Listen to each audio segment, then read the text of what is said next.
जय हिंद साथियों, आज हम लोग एसएससी सीजीएल के बारे में पूरी जानकारी जानेंगे कि एसएससी सीजीएल क्या होता है, इसमें क्या योग्यता चाहिए, एग्जाम पैटर्न कैसा होता है, सिलेबस क्या होता है, सैलरी कैसे मिलती है, कितनी सैलरी होती है, प्रमोशन के चांसेस कैसे रहते हैं, आपको किस विभाग में नौकरी करनी होगी, और सबसे जरूरी सवाल आप लोगों का रहता है कि इसमें कौन सी पोस्ट सबसे ज्यादा पावर वाली होती है जिसमें आपको लगे कि हाँ सच में मैंने कोई नौकरी ज्वाइन की है। तो इस वीडियो में फॉर्म से लेकर सिलेक्शन तक की पूरी जानकारी आपको मिलने वाली है।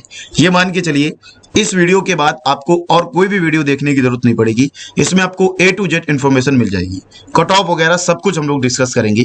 सबसे पहले इसमें हम लोग जानेंगे इसका एक सिलेक्शन प्रोसेस होता है। सबसे पहले आपका टीयर 1 का एग्जाम होगा। जब आपका टीयर 1 का एग्जाम हो जाएगा, ये क्वालिफाइंग होता है, तब आपका टीयर 2 का एग्जाम होगा और टीयर 2 के एग्जाम के बाद आपकी कट ऑफ बनती है, यानी टीयर 2 के एग्जाम से आपकी कट ऑफ बनती है। ये टीयर 2 में जिस दिन आपका टीयर 2 का एग्जाम होगा उसी दिन आपकी टाइपिंग कराई जाएगी। 15 मिनट आपको टाइपिंग का समय दिया जाएगा और 400 वर्ड आपको टाइप करने पड़ेंगे। 27 के हिसाब से, यानी 27 वर्ड पर मिनट के हिसाब से टाइपिंग होती है। दूसरा आपका सामान्य मेडिकल और सामान्य फिजिकल होता है। कुछ कुछ पोस्ट में मेडिकल होता है, कुछ कुछ पोस्ट में फिजिकल, सभी में नहीं होता है। तो ये मान के चलिए इसमें आपका चश्मा हो गया, आपके कोई भी प्रॉब्लम है कोई दिक्कत नहीं है, फिजिकल हैंडीकैप तक की सीजीएल के जॉब को लेते हैं, ठीक है। तो इसमें मेडिकल और फिजिकल की चिंता नहीं करनी है। कुछ पोस्ट में होता है, वो साइकिल वगैरह चलवा के दिखाते हैं कि भाई आप चला पाओगे कि नहीं, थोड़ा सा हम देख लेते हैं कि ऐसा तो नहीं कोई ज्यादा प्रॉब्लम है। बहुत नाक के बराबर अगर फिजिकल मेडिकल की सोच रहे हो तो उसके लिए नहीं तैयारी कर रहे हो तो बिल्कुल मत सोचो, आप तैयारी करो, फिजिकल मेडिकल की चिंता मत करो। इसके अलावा फिर आपका डॉक्यूमेंट वेरिफिकेशन होगा, देन आपका फाइनल सिलेक्शन हो जाएगा। ये तो एक बेसिक स्ट्रक्चर हो गया, इसका सिलेक्शन प्रोसेस हो गया। इसके बारे में अब हम सब कुछ जानकारी जानते हैं कि सबसे पहले कि एसएससी सीजीएल क्या है। सेलेक्ट होने के लिए आपको पूरी जानकारी तो खैर मैं दूंगा ही, तैयारी के लिए आपको कितना समय देना चाहिए, कितने दिन की तैयारी होनी चाहिए, ठीक है, कितने दिन की यहाँ पर आपकी तैयारी होनी चाहिए। इसके अलावा इसमें क्या सैलरी मिलती है, वर्क प्रोफाइल क्या रहती है, फिजिकल या मेडिकल की पूरी जानकारी, और इसमें जो है सबसे जरूरी चीज कट ऑफ के बारे में भी आपको जानकारी मिलेगी। तो चलिए स्टार्ट करते हैं। सबसे पहले मैं आपको बताता हूं एसएससी स्टाफ सिलेक्शन कमीशन इस एग्जाम को कंडक्ट कराती है। दूसरी चीज, ये स्टाफ सिलेक्शन कमीशन जो है ये 3 प्रकार के एग्जाम को कंडक्ट कराती है। एक तो आपका मैट्रिक लेवल 10th पास, एक आपका 10+2 के लिए करवाती है और एक आपका ग्रेजुएट लेवल के लिए करवाती है। जो मैट्रिक लेवल 10th पास है, इसमें जो एग्जाम आ जाते हैं इसमें आपका एसएससी एमटीएस हो जाता है और एसएससी जीडी हो जाता है। जो 10+2 है इसमें आपका एसएससी सीएचएल हो जाता है और स्टेनो हो जाता है। ग्रेजुएट लेवल में आपका सीजीएल हो जाता है और सीपीओ हो जाता है। इन सभी एग्जाम में किसी में जो है मेडिकल और फिजिकल है, किसी में नहीं है। तो सिर्फ 2 एग्जाम में है, एक तो एसएससी जीडी में आपका फिजिकल होगा और मेडिकल होगा, और एक एसएससी सीपीओ में फिजिकल होगा। इन सभी एग्जाम्स के लिए आपकी जो है फिजिकल और मेडिकली आप एकदम फिट होनी चाहिए, दोनों एग्जाम एसएससी जीडी और सीपीओ के लिए। बाकी में आपका कुछ नहीं फिट होना चाहिए, सिर्फ दिमाग फिट होना चाहिए कि आपकी तैयारी आपको कैसे करनी है। इसके बाद में हम लोग जानेंगे कि एसएससी सीजीएल में कितने लेवल की भर्तियां होती हैं। तो लेवल 4 से लगा करके लेवल 8 तक की जॉब होती है एसएससी सीजीएल में, यानी 4, 5, 6, 7 और 8, 5 लेवल की वैकेंसी होती है, 4 से 8 तक। अब हम लोग ध्यान से देखते हैं लेवल 4, लेवल 5, 6, 7, 8। तो इसमें जब सबसे फेमस जॉब है वो कौन सी है, यहाँ पर ये गलत लिख गया है। सबसे फेमस जॉब ये वाली 7 लेवल 7 वाली फेमस जॉब है। इसमें ही आपको इंस्पेक्टर की जॉब मिलती है, एक्साइज इंस्पेक्टर हो गए आप, है ना, इनकम टैक्स इंस्पेक्टर हो गए आप, इस तरीके की। तो सबसे फेमस जॉब आपको कहाँ पर मिलती है, तो सबसे फेमस जॉब आपको इंस्पेक्टर की जॉब होती है लेवल 7 में। अब हम लोग एक एक लेवल को जानेंगे। लेवल 4 में कैसे जॉब होती है, तो लेवल 4 में पोस्टल असिस्टेंट की जॉब होती है। पोस्टल असिस्टेंट की जॉब आपकी लेवल 4 में होती है, सॉर्टिंग असिस्टेंट की जॉब लेवल 4 में होती है। इसके अलावा ये सेम अलग अलग डिपार्टमेंट में होती है। इसके अलावा आपके टैक्स असिस्टेंट सीबीडीटी में और टैक्स असिस्टेंट सीबीआईसी में। और इसी लेवल 4 के थ्रू आप सब इंस्पेक्टर बन सकते हो सेंट्रल ब्यूरो ऑफ और नॉर्कोटिक्स में, ठीक है, सेंट्रल ब्यूरो ऑफ नॉर्कोटिक्स में आप सब इंस्पेक्टर की जॉब पा सकते हो लेवल 4 की। लेवल 4 की कट ऑफ भी कम जाती है और लेवल 4 जो है यहाँ पर इसके बाद फिर लेवल बढ़ते रहेंगे। लेवल 5 की जब बात करें तो आप ऑडिटर जो बनते हो सभी विभागों में आपको ऑडिटर बनना है। तो एक तो आपको बनना है ऑफिसेस अंडर, एक C&AG में, एक other ministry departments, other ministry में आपको ऑडिटर बनना है, और ऑफिस अंडर CGDA। इसके अलावा ऑफिसेस अंडर C&AG, और इस सभी में आपको क्या बनना है, ऑडिटर ही बनना है, ठीक है। Accountant, junior accountant, other ministry and department. तो लेवल 5 में किस चीज की जॉब है, तो लेवल 5 में सर ऑडिटर की जॉब है। आगे आ जाओ, लेवल 6 की बात करें तो इसमें असिस्टेंट की जॉब है। लेवल 6 में असिस्टेंट सुपरिटेंडेंट है ना, इन सभी की। तो इसमें जो है other ministry, department and organisation में आपको जॉब मिलेगी। सब में अलग अलग प्रकार की डिविजनल जॉब हो गई। इसी में सब इंस्पेक्टर की आपको जॉब मिलती है। नेशनल इन्वेस्टिगेशन NIA में, नेशनल इन्वेस्टिगेशन एजेंसी NIA में आपको सब इंस्पेक्टर की जॉब मिलती है। NIA में कोई भी बच्चा जा सकता है SSC GD के थ्रू भी, पर बहुत कम वैकेंसी होती है SSC GD में। पर SSC GD में वो जो बच्चा जाएगा वो कांस्टेबल लेवल पे जाएगा, ग्रुप D लेवल पे जाएगा। लेकिन यहां पर जब आप जाओगे तो आप SI लेवल पे जाओगे, सब इंस्पेक्टर के लेवल पे जाओगे, ठीक है। इस और जूनियर स्टैटिस्टिकल ऑफिसर, इसमें 3 होते हैं मतलब पेपर, वो आपको बाद में बताऊंगा। इसकी वैकेंसी सबसे बहुत कम होती है, बाकी सब में तो चांसेस ज्यादा होते हैं। लेवल 7 की बात करें तो लेवल 7 में SSC CGL की जो है सबसे डिमांडिंग होती है। सबसे पावर वाली पोस्ट इसी को कहा जाता है। असिस्टेंट सेक्शन ऑफिसर जितने भी होते हैं वो सारे के सारे लेवल 7 में बनते हैं। असिस्टेंट सेक्शन ऑफिसर, सेंट्रल जो है सेक्रेटरियल सर्विस, इसके अलावा आपका इंटेलिजेंस ब्यूरो हो गया, मिनिस्ट्री ऑफ रेलवे हो गया, मिनिस्ट्री ऑफ एक्सटर्नल अफेयर्स, ये आपका MEA की जॉब हो जाती है। ये किसकी हो जाती है, MEA। इसमें आपको क्या है, इसमें आपको फॉरेन में जॉब करने का मौका मिलता है, पर इसकी कट ऑफ भी बहुत अच्छी जाती है। आपका इसमें डिवाइड रहता है कि 2 साल आपको कहां पर जॉब करनी है, पहले इंडिया में जॉब करनी है, 2 साल पहले आपको इंडिया में जॉब करनी है, फिर आपकी 3 साल जो आपको जॉब करनी है, 3 साल ये आपको जॉब करनी है फॉरेन में। आप 2 बार इसका मतलब ट्रांसफर करवा सकते हो कि 2 बार करवाओ तो लगातार 6 साल के लिए आप जॉब कर पाओगे। ये जो MEA में सैलरी है ना, तो MEA में सैलरी फिर जहां पर आपका ट्रांसफर होगा, अमेरिका में हुआ या रूस, यूक्रेन, कहीं भी जाओगे तो उसी के हिसाब से मिलेगी। तो सैलरी भी वहां पर बहुत अच्छी खासी हो जाती है। असिस्टेंट सेक्शन ऑफिसर, ठीक है। तो यहां पर आपको समझ में आ गया। तो MEA जो है सबसे ज्यादा डिमांडिंग पोस्ट होती है, थोड़ी जल्दी नहीं मिलती है, थोड़ा अच्छा इसमें लेके आना होता है। और एक चीज और, इसमें आपको क्या है ना, चुनना है, मतलब आपकी मर्जी है आप बाहर जाना चाहते हो या नहीं, ऐसा नहीं कि जबरदस्ती भेजा जाएगा, वो वाली बात नहीं है। आगे देखो लेवल 8 की जॉब, इसमें भी आपको असिस्टेंट सेक्शन ऑफिसर बनना है। अलग अलग डिपार्टमेंट में, इंटेलिजेंस ब्यूरो हो गया, मिनिस्ट्री ऑफ रेलवे हो गया, तो ये सारी। तो सबसे पावरफुल वाली जॉब आपके लेवल 7 हो जाता है और आपका 8 हो जाता है। इसी में होता है आपका, है ना, जो ED वगैरह डिपार्टमेंट में होते हैं और एक्साइज इंस्पेक्टर बनते हैं, ये सभी लेवल 7 में ही बनते हैं इनकम टैक्स डिपार्टमेंट में। SSC CGL का एग्जाम पैटर्न की बात करें तो टाइपिंग सभी लोगों को आनी चाहिए 27 वर्ड पर मिनट के हिसाब से, ठीक है, ज्यादा तो टाइपिंग है नहीं। Tier 1 and tier 2 exam clear करना होगा। तैयारी में कितना समय लगेगा, देखिए जो बच्चा पहली बार अपने एग्जाम की तैयारी कर रहा है, पहली बार कभी उसने तैयारी नहीं की, जैसे कि उसने 12th पास किया और 12th पास के बाद अपनी तैयारी भूल गया था, अब उसके अंदर एकदम से जुनून आया, उसकी गर्लफ्रेंड वगैरह उसको धोखा देके चली गई, या आप कह लो कि इंतकाम वाला उसने गाना देख लिया, जो भी है A to Z, मुझे नहीं पता कैसे आप लोग मोटिवेट होते हो, पर मोटिवेट होना जरूरी है।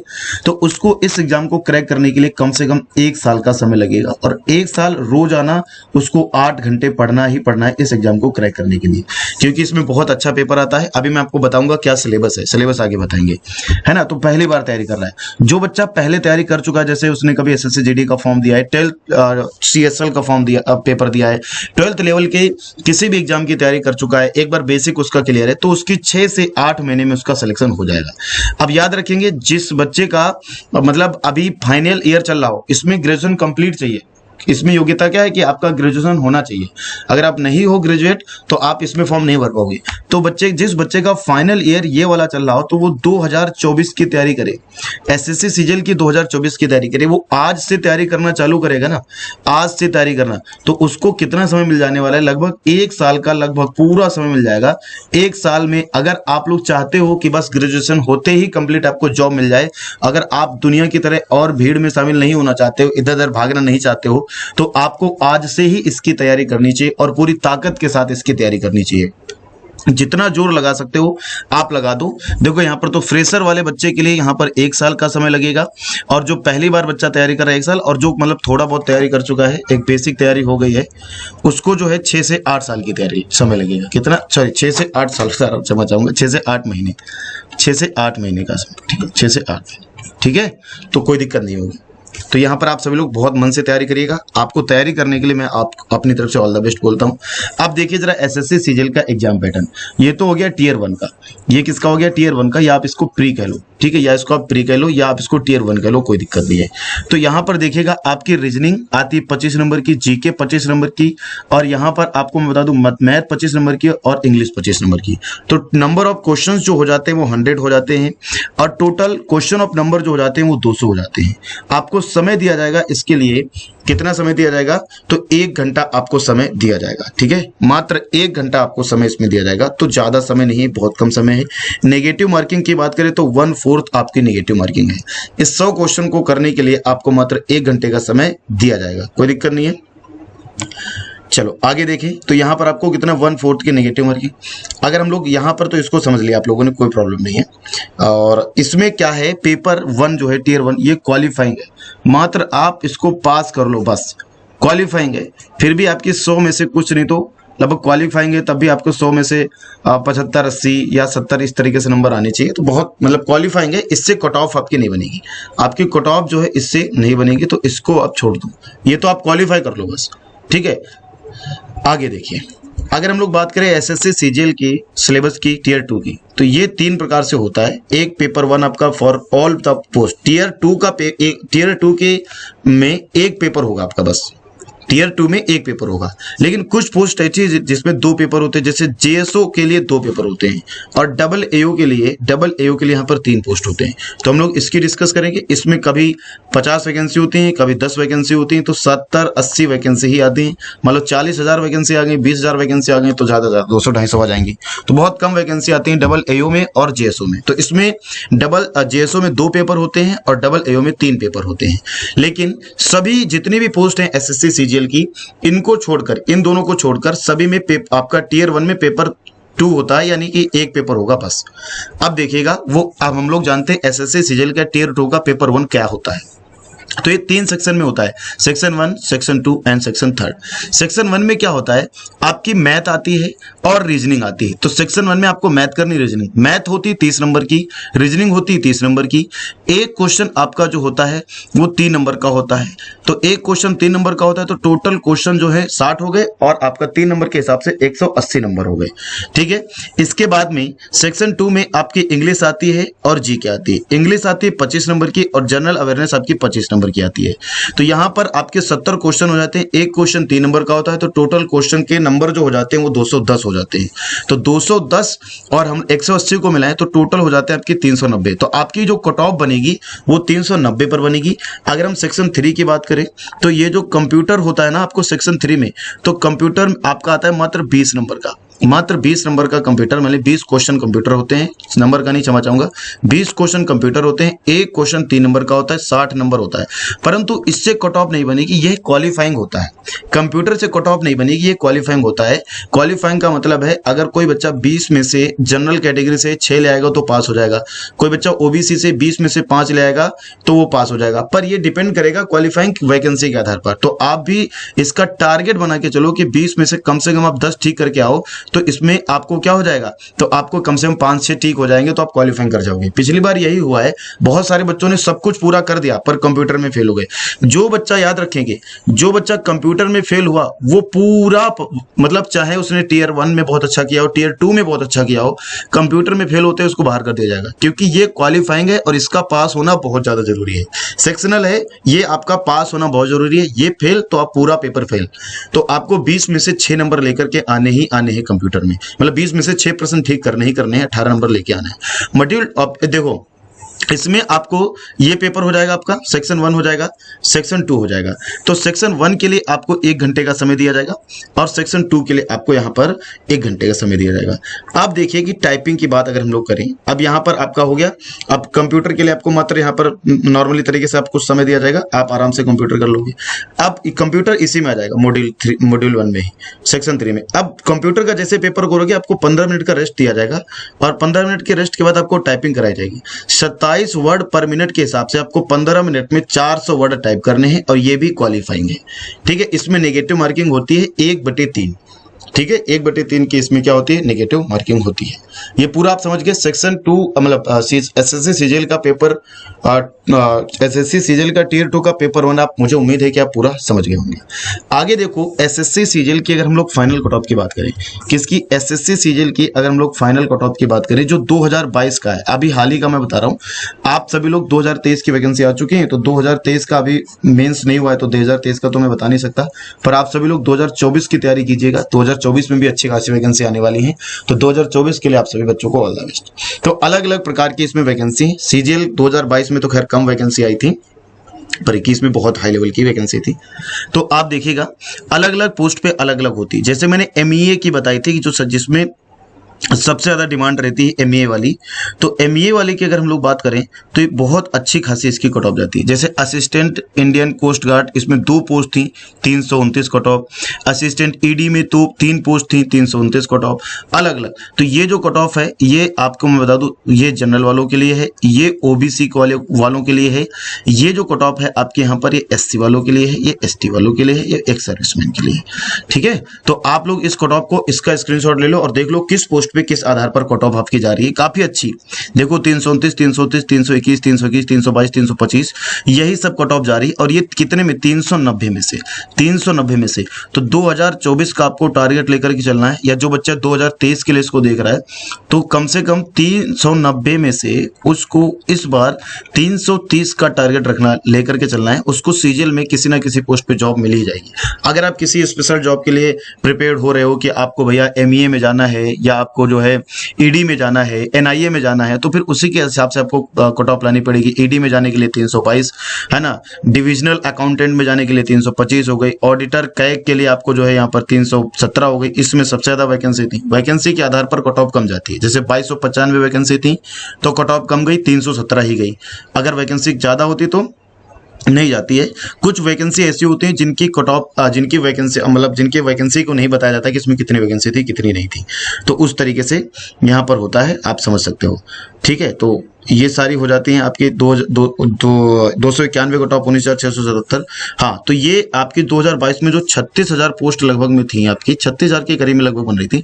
सबसे ज्यादा पोस्ट 2022 की ही मैं बता रहा हूँ, क्षमा चाहूंगा 21 बता दिया था, 2022 की कट ऑफ है, और 2022 में ही सबसे ज्यादा पोस्ट आई थी। अभी 2023 तो चल ही रहा है। तो पोस्टल असिस्टेंट आपकी जो सबसे ज्यादा पोस्ट थी 19,676 थी, 291 नंबर पे एसएससी सीजीएल में सिलेक्शन हो गया था, 390 में से जिसके 291 थे। पर क्या 2023 में वैकेंसी ज्यादा आई? नहीं है, 7,500 के करीब में ही आई। अब क्या 2024 में आएंगे? क्या नहीं आएंगे, मुश्किल से 5,000 वैकेंसी आएंगे। तो आपको उसी के आधार पर देखना है कि वैकेंसी कम आएंगी तो आपको 330 प्लस कट ऑफ लेकर के चलनी है। ठीक है, तो आप लोग इसका स्क्रीनशॉट लेके पूरी कट ऑफ अच्छे से देख लेना, आपको कोई प्रॉब्लम मुझे लगता है कि इसमें से नहीं आएगी। ठीक है,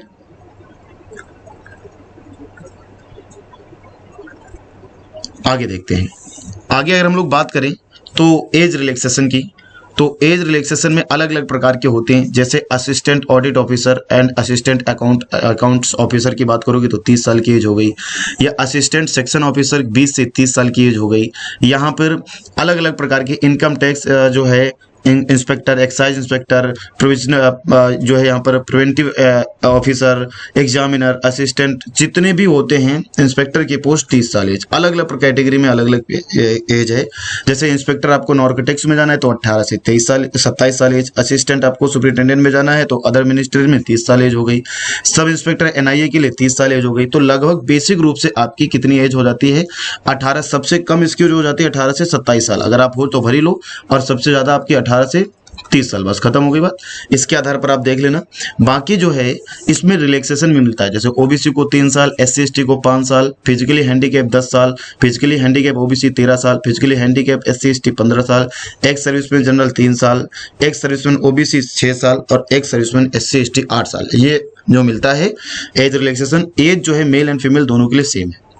सैलरी की बात कर लेते हैं तो 7th CPC के आधार पर अगर आप देखोगे 7th पे कमीशन के आधार पर, तो आपकी जो सैलरी है तो लेवल 4 की जो सैलरी है वो बेसिक सैलरी 25,500 से 81,100 तक जाएगी। पर इसमें अलाउंस वगैरह लग करके सैलरी आपकी पर मंथ यहाँ पर लिखा है कि फर्स्ट मंथ से पहले महीने से आपकी सैलरी 45,000 हो जाएगी। लेवल 5 की 55,000, लेवल 6 की 65,400, लेवल 7 की 80,000 और लेवल आपकी 8 की यहाँ पर 85,000। ये आपकी सैलरी पहले महीने से आ जाएगी, पहले महीने से, ऐसा नहीं कि अलग अलग उसकी बता रहा हूँ, पहले महीने से ही आपके अकाउंट में इतनी सैलरी क्रेडिट होना चालू हो जाएगी। फिर आपकी आगे आगे बढ़ती रहेगी। देखो यहाँ पर जैसे लिखा 1,51,100 रुपये, 1,42,000, 1,12,000, 92,000, 81,000, तो ये सैलरी आपकी बढ़ती रहेगी। मुझे लगता है कि मैं SSC CGL के बारे में आपको सारी जानकारी दे पाया। अब बात कर लेते 2024 की, तो जो बच्चा 2023 में नहीं मतलब फॉर्म भर पाया था या 2023 में जिसका प्री नहीं निकला है, तो मैं उन सभी प्यारे बच्चों से कहूँगा 2024 की तैयारी करो। तो 5,000 से भी अधिक पोस्ट आएंगी लगभग। इसका मार्च के करीब में जो है SSC का कैलेंडर आ जाता है। तो या ये मान के चलो कि 2024 के लिए आपको लगभग 10 महीने के करीब में आपको समय मिलेगा इसकी तैयारी करने के लिए। 10 महीने के करीब में, 10 महीने बाद आपका यहाँ पर क्या हो जाएगा, प्री हो जाएगा, और 2-3 महीने बाद, 2 महीने बाद आपका जो है टियर 2 यानी मेंस हो जाएगा। तो ये मान के चलो टोटल अगर मेंस तक का समय देखा जाए तो मेंस तक के लिए आपको 1 साल है। तो 2024 को अगर आप टारगेट कर रहे हो तो आप सभी प्यारे बच्चों को मेरी तरफ से ऑल द बेस्ट।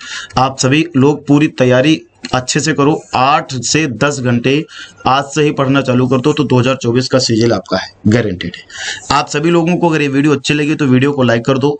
चैनल को अगर आप लोगों ने अभी तक सब्सक्राइब नहीं किया तो चैनल को सब्सक्राइब कर दो और वीडियो को शेयर कर दो। एक व्यक्ति को शेयर करोगे तो बहुत सारे लोगों तक वीडियो जाएगी और उससे क्या होगा, बहुत फायदा होगा। मैं CGL के आप लोगों को इसमें जैसे पॉलिटी के जितने भी अभी तक के क्वेश्चन पूछे गए हैं CGL में 2014 से 2023 तक के जो क्वेश्चन पूछे गए प्री में, तो CGL के सारे प्री क्वेश्चन आपको कराऊंगा। चाहे आपका पॉलिटी हो गया, चाहे हिस्ट्री हो गया, चाहे ज्योग्राफी हो गया, चाहे इकोनॉमिक्स हो गया, चाहे स्टैटिक जीके हो गया, सारे कि किस तरीके के क्वेश्चन आते हैं। तो प्रीवियस ईयर क्वेश्चन आपको दिख जाएंगे तो एक बेसिक आइडिया लग जाएगा। उसकी PDF आपको फ्री में एकदम मिल जाएगी। नीचे डिस्क्रिप्शन बॉक्स में आपको व्हाट्सएप की कम्युनिटी मिल जाएगी, वो ज्वाइन कर सकते हो, या नीचे आपको क्विज मास्टर का टेलीग्राम मिल जाएगा, वहां पर आप जाकर के इसकी फ्री PDF ज्वाइन कर सकते हो।